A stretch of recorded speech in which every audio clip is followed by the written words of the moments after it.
Bonjour à tous, bienvenue dans cette capsule audio. Aujourd'hui, je reviens vers vous pour vous lire une canalisation que je viens de recevoir là, à l'instant, et qui fait suite à une question que l'on m'a posée dans les commentaires sous une vidéo concernant l'opposition contrôlée et les propos rapportés par le professeur Raoult récemment au sujet de la vaccination obligatoire des soignants. Et je vous rappelle qu'il n'a pas dit vaccination obligatoire, mais systématique. Il y avait certainement une raison cachée pour qu'il n'emploie pas le mot obligatoire. Donc j'ai fait appel à mes guides en demandant également qu'on aille beaucoup plus haut, qu'on aille toucher des fréquences vraiment supérieures pour avoir une réponse qui satisfasse tout le monde, en tous les cas. Donc je vais y aller tout de suite. Si vous aimez ce genre de vidéo, n'hésitez pas à liker, à partager, à vous abonner et à cliquer sur la petite cloche pour recevoir toutes mes publications en temps réel. Allez, on y va tout de suite.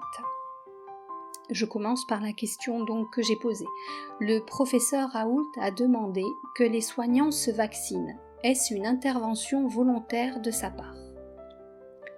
Et voici la réponse. Comme vous vous en doutez, il n'est point de retournement d'opinion aussi flagrant, sans que derrière justement il y ait des éléments cachés. Bien entendu, ce qui a été dit n'est en rien l'opinion de ce cher homme. Il a des pressions considérables, des ordres, des menaces qui font qu'on lui a demandé expressément de dire ces mots. Seulement, peu de personnes le suivant depuis des mois sont tombés dans le panneau. Et c'est normal. Il ne pourra donc être tenu pour responsable de votre crédulité. Encore une fois, votre discernement est testé. Convenez que sa parole fédératrice auparavant n'est en rien similaire avec ce qu'il a eu ordre de signifier. Donc, prenez justement tout l'inverse de ses propos. Ses adversaires sont tout de même assez naïfs de penser que vous allez vous-même changer votre fusil d'épaule et courir vous faire injecter un liquide aussi inutile qu'inefficace. Restez bien alignés. Ne vous laissez pas déborder par la succession de mensonges qui vont à nouveau être détaillés sur vos ondes, vos réseaux et autres. Ne soyez pas influençables, ne soyez pas de faibles humains. Nous constatons que de plus en plus d'entre vous se questionnent à juste titre. En ce qui concerne ceux qui ouvrent leurs yeux à la suite de cette injection, nous mettons tout en œuvre pour que les effets secondaires inhérents à ce geste soient minimisés. Certes, lorsqu'il s'agit du recours de l'âme pour passer de vie à trépas, nous ne pouvons intervenir, car ce serait aller contre une prescription divine.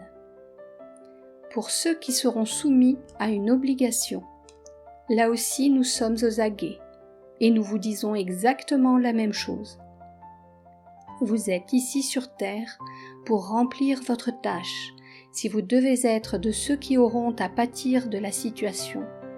Alors vous en pâtirez et serez ouvriers de l'éveil, car le monde cartésien a besoin de leviers puissants pour soulever les lourds rideaux occultants qui le recouvrent. Rien ne sert d'avoir peur, rien ne sert de nourrir la crainte d'un lendemain terrible, car de toutes les manières, vous êtes mortels sur cette planète et éternels au regard de l'univers. Nous ne vous disons pas d'être fatalistes et de vivre cette incarnation dans la tristesse, avec la certitude que plus rien d'heureux n'arrivera. Bien au contraire, soyez des combattants pour ceux dont c'est le rôle. Soyez des interrupteurs, des projecteurs pour les autres et portez la lumière où elle est attendue. Le monde est en grande mutation. Chacun de vous a son propre rôle dans cette entreprise, même ceux qui vous semblent être les mains armées du démon. Vivre sur terre, c'est faire l'expérience de la dualité. Il faut donc du bien et du mal pour reconnaître l'un et l'autre. Et surtout, il est essentiel que vous compreniez que chacun est en perpétuelle évolution, que ceux que vous haïssez sont peut-être moins terribles que vous dans une autre existence. Comprenez que vos idées noires envers eux ne les feront pas s'élever. Bien au contraire, cela les maintient dans une mélasse sombre et puante.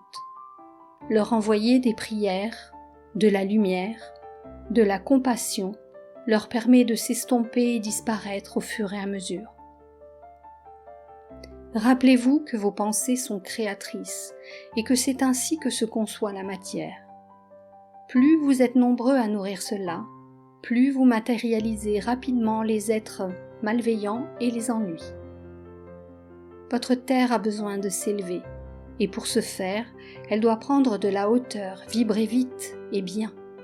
Tant que vous serez dans les idées plombées, peu conscientes, vos fréquences seront basses et lourdes, proches de ces êtres et de ces événements qui vous terrorisent.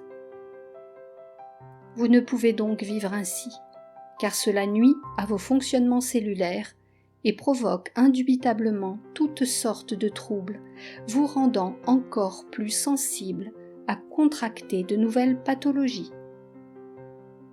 Un esprit sain dans un corps sain fait référence à votre conscience, votre moi supérieur, allié à votre corps de matière, sagement entretenu comme un véhicule de collection préservé avec amour, ce que vous ne faites pas, ou très peu pour bon nombre d'entre vous. Bien entendu, vous allez dire qu'entretenir un véhicule ancien est onéreux. Nous en convenons. Pour autant, il est des éléments qui ne coûtent rien ou peu et peuvent beaucoup. La méditation, le silence, les éléments de la nature, l'activité physique. Amusez-vous également. Soyez heureux et joyeux. Ne vous isolez pas. Partagez, aidez, aimez. Et autant que faire se peut, mangez une nourriture adaptée et énergisante. Vous avez de multiples façons de potentialiser vos ressources propres. Ne lâchez pas. Continuez. Vous êtes forts. Vous êtes des pions indispensables. Sans vous, il n'y aura point de renouveau. Pour vos enfants et petits-enfants, qu'ils soient les vôtres ou ceux des autres. Ils sont de toutes les façons la descendance des humains d'aujourd'hui. Nous vous soutenons et sachez que vous n'êtes pas abandonnés à votre sort. Nous sommes là et œuvrons dans l'invisible sur des niveaux inconnus de vous qui dépassent votre compréhension pour la plupart. Un jour vous comprendrez, le temps viendra, il est trop tôt maintenant. Vous avez devant vous de longs mois compliqués. La vague de contestation est annoncée, elle gagnera de nombreux territoires. La Terre elle-même est dans cet état d'esprit.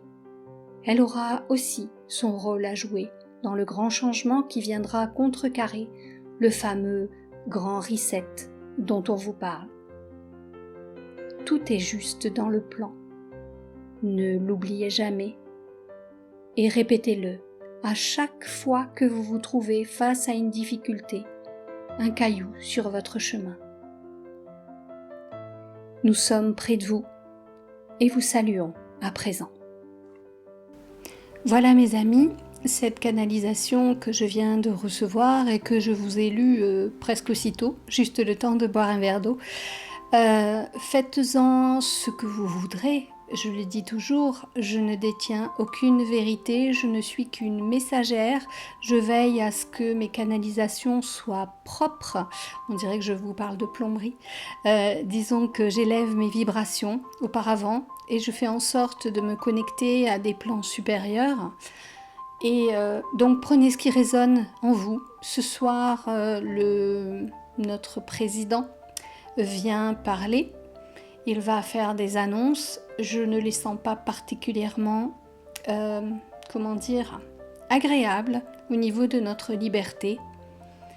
On en fera ce qu'on en fera, mais ne vous laissez pas abattre, c'est tout ce qui importe. Soyez dans la joie, soyez dans l'amour, soyez dans la lumière, c'est important. Voilà, je vous souhaite une excellente soirée.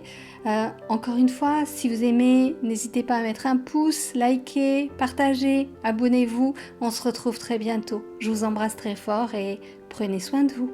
Au revoir.